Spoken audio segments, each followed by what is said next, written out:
This is Kate Bowyer, speaking from Nightmute, Alaska. The Attic, keeper of the gruesome, the horrifying, and the shocking.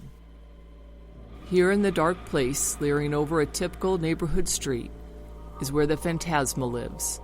The attic is where you experience disturbing scenes, shared by haunted minds and morbid souls.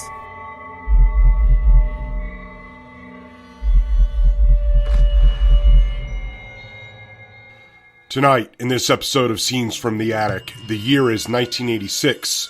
The place is a hospital in Nightmute, Alaska, where we step into two different waiting rooms and meet two people who didn't expect to end their days so far away from each other in a place that smelled of endings and new beginnings.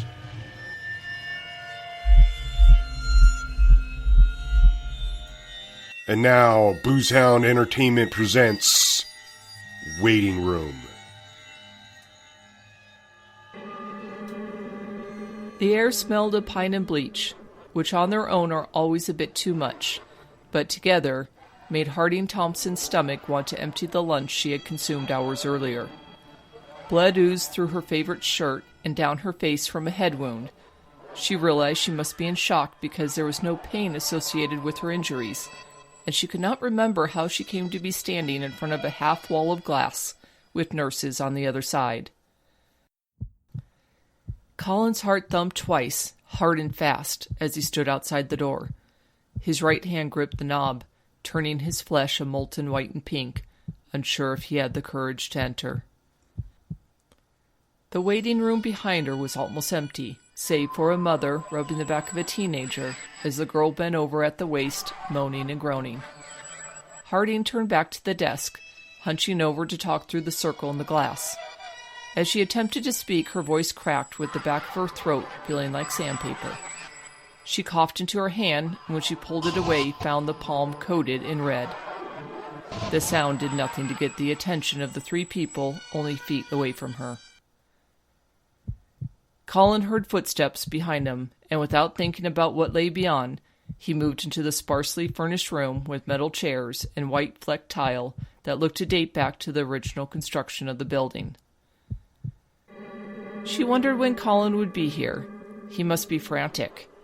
The last thing she remembered was removing her sunglasses to rub her tired eyes and the digital clock in the car staring back, glowing with the numbers 852. Harding would never get used to how bright the sky was at this time of night. The car sped by one of many yellow signs warning of game crossing. The waiting room he'd stepped into was empty, along with the metal desk in the corner next to a door announcing, "Employees only." The animal came bouncing high, ears twitching. At the last moment before impact, their eyes met, both dark chocolate brown, seeing the end of their story while they still drew breath. He slumped down into the edge of the closest chair, thinking of the stupid smile he'd had on his face the whole day. He stood, feeling a dampness soak through his suit coat. He was too dressed up for this place. The loudspeaker shouting out a code blue brought her back to her current situation. The nurses all moved as one, rushing through a back door in their small room. She used her bloody hand to pound against the glass, smearing a deranged handprint with the liquid as she yelled. None of them turned to acknowledge her presence. A video camera hummed as it swung from side to side, following Colin's every action. He paced back and forth, trying to come up with an answer to what his next move would be, when he found himself in front of the forbidden door. A voice crackled through a speaker in the wall, explaining someone would be with him in a moment. Harding was panicking now as the flow of blood trailed down her leg. The other occupants paid her no attention as she continued to scream for help to an empty space beyond the glass. She moved to the double doors marked emergency room, when they opened automatically as someone shouted from behind, pushing a patient on a gurney. She jumped out of the way, and just as the paramedic passed, reached out to grab his arm, but he moved too fast and she missed making contact. Colin pulled off his tie and threw it on a chair, watching the long green and blue piece of cloth slip to the floor in slow motion. He was about to take off his coat when a whooshing sound turned him around to a door on the opposite side of the room, and in walked a man who looked like he could wrestle a bear to the ground. He should be out in the woods, Colin thought, and not stuck down here with people like me. Harding slipped in between the double doors before they closed and faced an empty room. Her legs stuttered as she tried to make it to the closest bed, feeling like her body was as light as air. Leaving the waiting room behind, Colin moved in a haze behind the bear wrestler. If the man was talking, Colin did not hear anything he said. Before he was ready, they stepped through a doorway and into a room with her there. The hospital green sheet lay from her neck down to her ankles. The soft brown curls of her hair were crusted with blood. All Colin could think of was how he couldn't wait to get back home and tell her what a shitty day he'd had. A laugh burst from him, and the wrestler, not looking surprised at all, was decent enough to turn away, giving him this moment. Once the silence returned, he reached out to caress her cheek, whispering her name. Harding's heart leapt with joy at the sound of her husband's voice. At last she knew he would get someone to patch her up, and then they could go home and open the bottle of whiskey they'd been saving for a special occasion.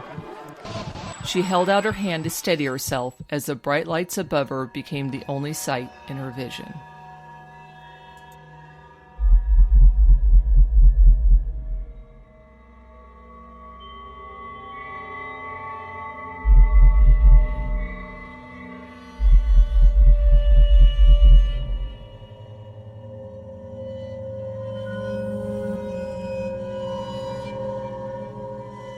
Next time, return to the attic and travel to Seattle, Washington, where we visit a house where you're not alone, even if you are. This has been Waiting Room, part of the Scenes from the Attic series. Hey, this is Kate from BoozeHound. We're a small entertainment company run out of a couple studios we built in our basement we lovingly call Speakeasy Studios. It's in these studios we create the stories like this one you just listened to.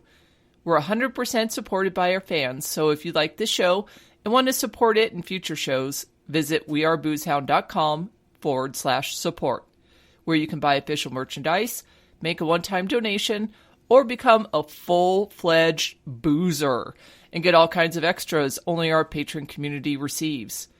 That's weareboozehound.com/support, and everything you give goes into making more episodes and shows. We thank you for your support. Scenes from the Attic is produced by BoozeHound Entertainment, written and narrated by Kate Bowyer, directed and edited by Phil Bowyer.